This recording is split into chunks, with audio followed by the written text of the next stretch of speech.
அந்த ஒருங்கிணைப்பு செஞ்சாங்கன்னே தெரியல. நடன இயக்குநர்கள், திரைப்பட நடன இயக்குநர்கள்லாம் ரொம்ப கஷ்டப்பட்டு செய்யக்கூடியதை ரொம்ப எளிமையாக செய்திருந்தார்கள். அதே மாதிரி இந்த சிலம்ப கலை, அந்த தம்பி ஒருத்தன் சிவப்பா அழகா இருந்தான், என்ன மாதிரியே. ஒத்துக்க மாட்டீங்களே?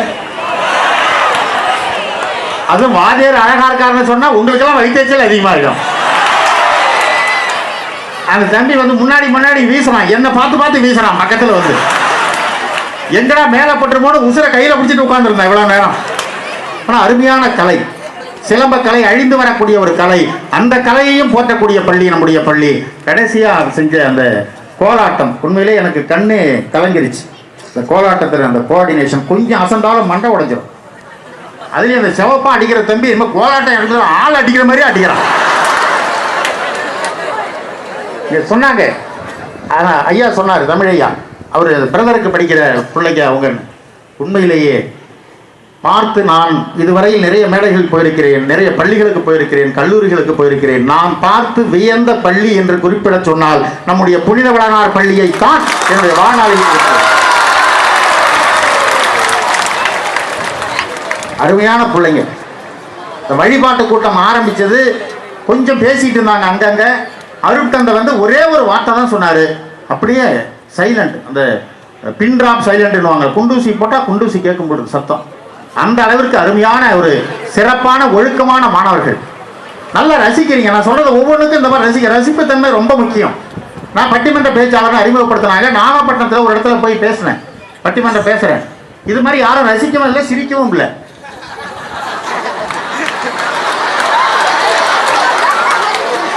சிரிக்கலன்னு சொன்னதை கேட்டு சிரிச்ச ஒரே பள்ளிக்கூடமும் நம்ம பள்ளிக்கூடம் தான். ஆனா ஒருத்தர் மட்டும் நான் பேசுனதை கேட்டுக்கிட்டே இருந்தார். அன்பு மரணம் உடைத்தாகின் இல்வாழ்க்கை, பண்பும் பயனும் அது உங்களுக்கு தெரியுமா? எல்லாரும் அப்படியே உட்கார்ந்து இருந்தா அந்த ஒரு ஆள் மட்டும் அப்படின்னா பயங்கர சந்தோஷம். அன்பே சிவம் என்று சொல்லுவார்கள், உங்களுக்கு தெரியுமா? அதுக்கு அந்த ஆளு அப்படின்னா. வாடிய பயிரை கண்ட போதெல்லாம் வாடினேன் என்றார் வள்ளலார், உங்களுக்கு தெரியுமா? எல்லாரும் உட்கார்ந்துருக்காங்க, அந்த ஆள் மட்டும் அப்படின்னா. எனக்கு பயங்கர ஆச்சரியம். இவ்வளவு கூட்டத்திலேயே ஒரு ஆள் மட்டும் இன்ச்சா அணுவா ரசிக்கிறானையான்னு சொல்லி 1 மணி நேரம் அந்த ஆளை பார்த்தே பேசிட்டு இருந்தேன். பேசி முடிச்சுட்டு இந்த மாதிரி எனக்கு போத்தின பொன்னாடைய உனக்கு போத்தின வாயான்னு மேடைக்கு கூப்பிட்டு அவருக்கு பொன்னாடையை போத்திட்டு, இந்த அளவுக்கு ரசிச்சிய, எப்படி என் பேச்சு அவ்வளவு சிறப்பா இருந்ததான்னு அவரு சொன்னார். இல்லைங்க, 2 நிமிஷத்துக்கு ஒரு தடவை எனக்கு தலை அப்படி ஆடிட்டே தான் இருக்கும். பிறந்தது அவருக்கு நரம்பு தளர்ச்சி வியாதியா. அவரை பார்த்தே 1 மணி நேரம் பேசிட்டு வந்தேன். ஆனா அருமையான பிள்ளைங்க. அடேப்பா, பள்ளிக்கூடம்னா அப்படி இருக்கணும். இந்த தானே புயல் அடிச்சதுல 2011 நம்ம தான் அதில் ரொம்ப பாதிக்கப்பட்டோம். நம்ம மாவட்டம் புவனகிரி பக்கத்தில் ஒரு பள்ளிக்கூடம். அந்த வாத்தியார் வந்து என்கிட்ட சொன்னதுதான் அந்த செய்தி. அந்த பள்ளிக்கூடத்தில் 15 நாள் லீவ் விட்டாங்க தானே புயலுக்கு. லீவ் விட்டு மறுபடியும் பள்ளிக்கூடம் திறக்குது. அந்த ஹெட்மாஸ்டரும் தமிழாசிரியரும் ஆபீஸ் வாசல்ல அப்படியே சோகமா நின்றுட்டு இருக்கிறாங்க. ஏன் சோகம்னா, ஏற்கனவே நடத்தின பாடத்தை வேற நடத்தணும், இந்த 15 நாள் பாடத்தை வேற நடத்தணுமே, இந்த பிள்ளைங்க எப்படிதான் இதெல்லாம் அந்த சுமையை சுமக்க போறான்னு பசங்களை நினைச்சு வேதனையா சோகமா நின்றுட்டு இருக்காங்க. ஹெட்மாஸ்டரும் தமிழையாவும் அந்த பக்கமா ஒரு 6வது பசங்க 2 பேர் அப்பதான் உள்ள வர்றான். பைய மாட்டிக்கிட்டு உள்ள போறவன் ஒருத்தன் இன்னொருத்தன் சொல்றான், அவங்க 2 பேரையும் பார்த்து சொல்லியிருக்கிறான், மகேஷ் இவ்வளவு புயல்லைங்க இவங்களுக்கு ஒன்றும் அவளைப்படுறாங்க. அவன் நல்ல எண்ணத்துல தான் சொல்லியிருக்கிறான். வாதியருங்க போடுறான், எதுவும் ஆகலை, நமக்காக பாடம் நடத்த வந்திருக்காங்கன்னு நல்ல எண்ணத்துல தான் சொல்லியிருக்கிறான். ஆனா எங்களுக்கு நான் கேட்கறவங்களுக்கு எப்படி இருந்திருக்கு? அவங்களுக்கு இது ஹெட்மாஸ்டர் காலையில விழுந்துருச்சு, தமிழையா காலையில விழுந்துருச்சு, ஆளுக்கு ஒரு பக்கம் திருப்பிட்டாங்களா. எங்க மரியாதையை நாங்க தானே காப்பாத்திக்கணும். இப்போ சரி, அவர் பார்த்தாரு தலைமை ஆசிரியர், நீங்க பசங்கன்னா அப்படித்தான் சார் இருப்பான், நீங்க போய் பாடம் நடத்துங்கன்னு அனுப்பிச்சு விட்டுருக்காரு. வகுப்புக்குள்ள போயிருக்காரு சார். உள்ள போன உடனே ஒரு பையன் தட்டு நிறைய சாக்லேட் எடுத்துட்டு உட்காந்துருக்கான். சார் சாக்லேட் எடுத்துங்க சார், சாக்லேட் எடுத்துங்க சார். அவருக்கு எவ்வளவு சந்தோஷமா இருக்கும். இப்பதான் 2 பையன் இவங்களுக்கு ஒன்றும் ஆகலையாடான்னு கேட்டான். ஆனா நான் உள்ள வரும்போதே சாக்லேட் கொடுத்து வரவேற்கிறியே, என்னடா விசேஷம்? இன்னைக்கு எனக்கு பிறந்த நாள் சார் இருக்கான். பரவாயில்லடா, வெள்ளிக்கிழமை அன்னைக்கு பிறந்திருக்கிற புனிதமான நாள், வாழ்க வளமுடன் அப்படின்னு வாழ்த்துட்டு திரும்பி இருக்கிறாரு. சார் ஒரு நிமிஷம், நான் அவன் என்னடான்னு கேட்டிருக்காரு. நீங்க என்னைக்கு சார் பிறந்தீங்கன்னு இருக்கான். நான் ஞாயிற்றுக்கிழமை பிறந்தான் இருக்காரு. பொய் சொல்லாதீங்க சார், அன்னைக்குதான் லீவ் ஆச்சேன், அன்னைக்கு எப்படி பிறந்தீங்கன்னு.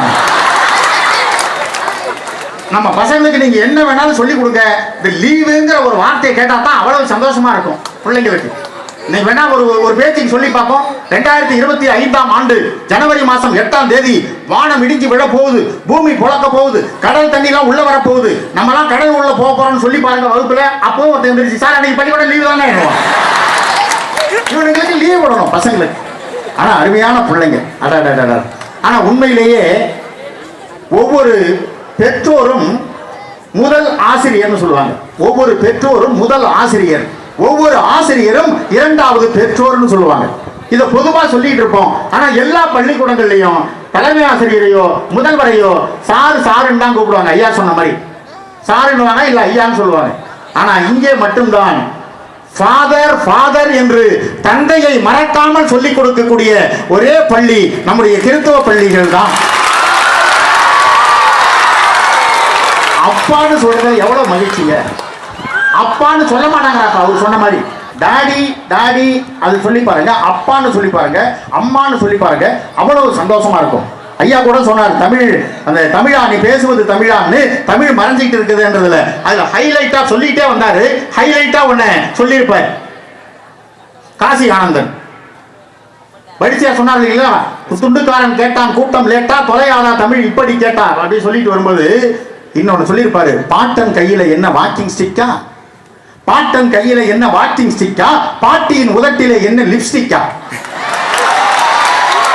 பாட்டன் கையிலே என்ன வாக்கிங் ஸ்டிக்கா, பாட்டியின் உதட்டிலே என்ன லிப்ஸ்டிக்கா, வீட்டிலே பெண்கள் தலையில் ரிப்பனா, அந்த வெள்ளைக்காரன் தான் உனக்கு அப்பனா என்று கேட்டார் உணர்ச்சி கவிஞர் காசி ஆனந்தன். அவர் கேட்ட பிறகு தமிழ் பேசணும்னு என்ன நமக்கு வரலையே. தமிழ் தாங்க சிறந்த மொழி.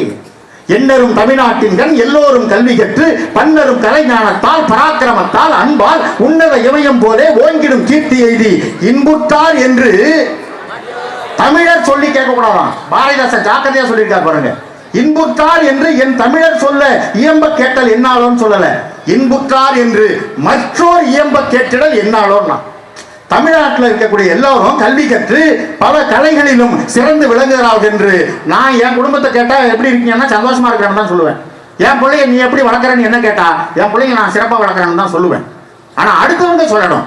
அதனாலதான் மற்றோர் இயம்ப கேட்டிடல் என்னாலோன்னு பாரதிதாசன் சொன்னாரே, அந்த தமிழ் மொழியை நாம் இன்று வளர்த்து கொண்டிருக்கிறோமா இல்லையாங்கிறது தான். தமிழ் வாழ்த்து அருமையா பாடினாங்க. தமிழ் தாய் வாழ்த்து பாடும்போது அவ்வளவு சந்தோஷமா இருந்தது.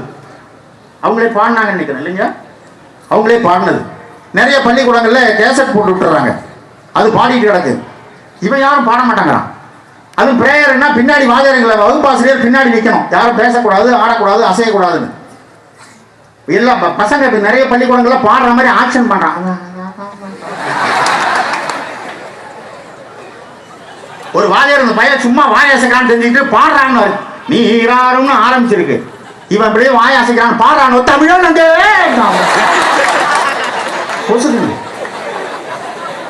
சுத்தமா பாட மாட்டாங்க. ஆனா சினிமா பாட்டை பாருங்க அவ்வளவு மனப்பாடம் பண்றான். நான் ஒரு பள்ளிக்கூடத்தில் பார்த்த செய்தி இதே மாதிரிதான் இலக்கியம் பண்றோம். அந்த பையனுக்கு ஒரு திருக்குறளை போய் சொல்றான்னு ஒரு தமிழையா சொல்லி கொடுக்கிறாரு. துப்பார்க்கு துப்பாய துப்பாக்கி துப்பார்க்கு துப்பாய தூவும் மழை. இதைத்தான் 15 தடவை சொல்லி கொடுத்துருக்காரு. ஏன் சார் இப்படி துப்பாயின்னு கேட்டிருக்கான் அவன். ஆனா அதே பையன் இலக்கிய மன்றத்தில் இது மாதிரி வந்து பாடுறான். ஒரு பாட்டை அவ்வளவு அருமையா பாடுறான். இப்ப வந்து சமீபத்தில் ஒரு பாட்டு, ஆடி மாசம் ஆனாலே மாரியம்மன் கோயில்லாம் அங்க கூழ் ஊத்துவாங்க, சாக்க ஊத்துவாங்க, திருவிழா நடக்கும். மாறி முத்து மாறி அந்த மாதிரி இந்த மாதிரி. இவன் ஒண்ணு கண்டுபிடிச்சிருக்கான், தங்கா மாறின்னு ஒரு பாட்டு. அந்த பாட்டை எப்படிதான் யாரும் சொல்லி கொடுக்கல அவனுக்கு. அவன் வந்து பாடுறான் பாருங்க.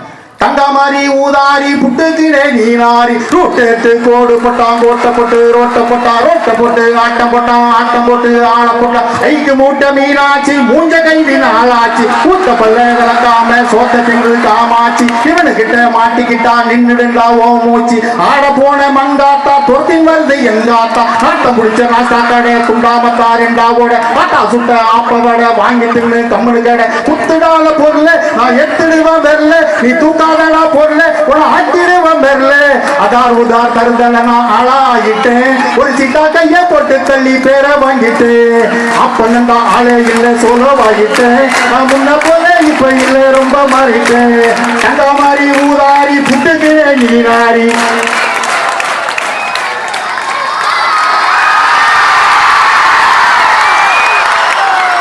என்னரும் தமிழ்நாட்டின்கண் எல்லோரும் கல்வி கற்று பன்னரும் கலை நடத்தாங்க. அங்க 4 பசங்க ஆமா அப்புறம் என்னது அப்புறம் என்ன சொன்னாரு அப்புறம் என்ன சொன்னாருன்னா தங்க மாதிரி ஊதாங்க